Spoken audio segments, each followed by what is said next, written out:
Today I'd like to speak about being the miracle. It's a term I like to use. You see, whenever we're in a situation of person versus person, or argument, or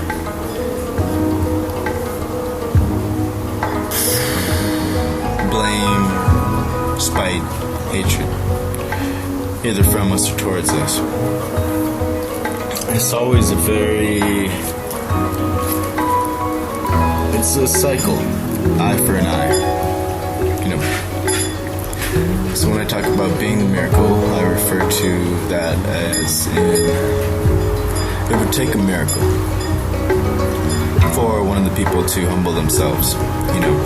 It's always a downward spiral when it comes to a thing like blame, spite, eye for an eye. An eye for an eye leaves the whole world blind, right? But ain't that the truth?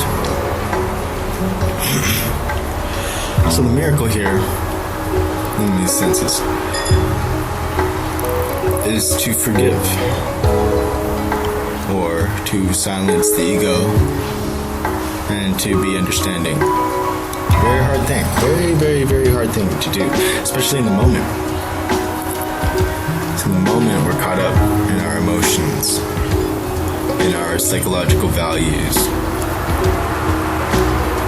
the meanings that we've applied to them. It's too easy to forget that we create those meanings. We have created those meanings and accepted those meanings from our lives. Sure, they make a lot of sense to us, right? Our values are based on our experiences.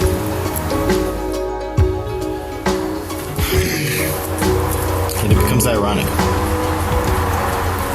because as we hold on to those values, as we hold on to our values and our egos, well, that's the same as making a statement saying, I know the world as it is, and I know all that is.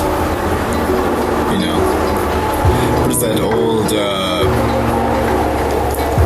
Buddhist statement?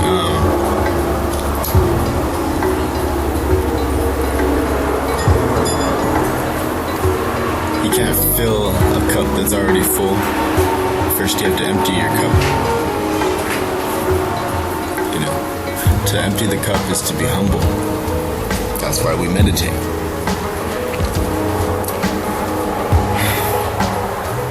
There's a balance that needs to be done here.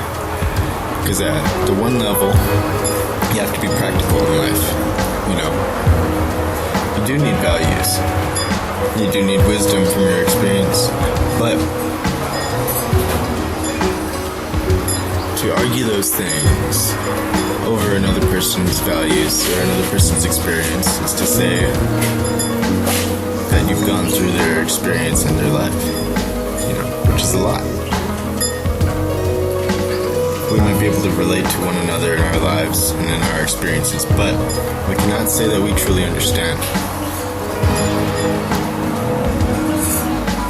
So to be the miracle is to say, I am but one eyeball, and in order to see depth, you need two.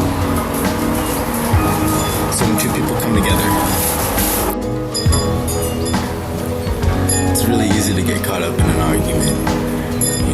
It's really easy to get caught up in emotions, and it's easy to have spite or hate or want to take vengeance. It's hard to forgive. It's hard to love while you're being blamed. It's hard to love while you're being persecuted. I think that the New Testament, now I'm not religious, but hey, even if the New Testament was a comic book, I'd say it pretty much shows some valuable information there. Some nuggets of wisdom. Because let's say if it was a comic book, it's still true that there you have a character who's Jesus Christ, who forgave and loved while being persecuted. That's a miracle. Out of all the miracles that he ever did, he ended it with the most amazing miracle of all. And you see, that's the thing, that's the thing that all of us can do. Maybe we don't all know how to turn water into wine. Maybe we don't all know how to walk on water. But within us lies the capacity for forgiveness. And in there we have no excuse. You know, of course we give every single excuse that we can, right? That way we don't have to just love. That way we don't have to just forgive. We make up all these excuses.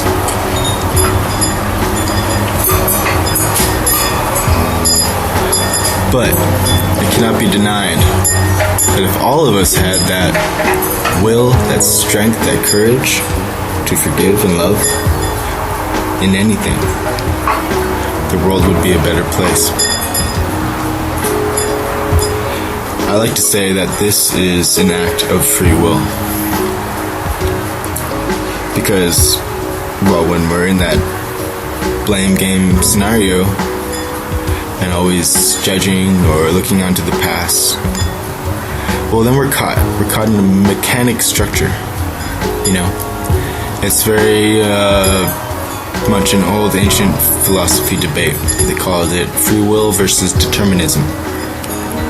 Do we have free will, or is everything determined by prior actions and by our experiences in life? It's always an unsettled issue. It seems to be a very strong theme in the arguments between science and spirituality.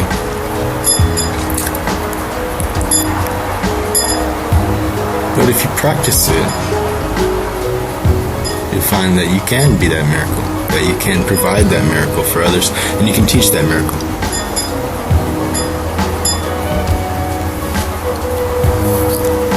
So what is it? What do you choose?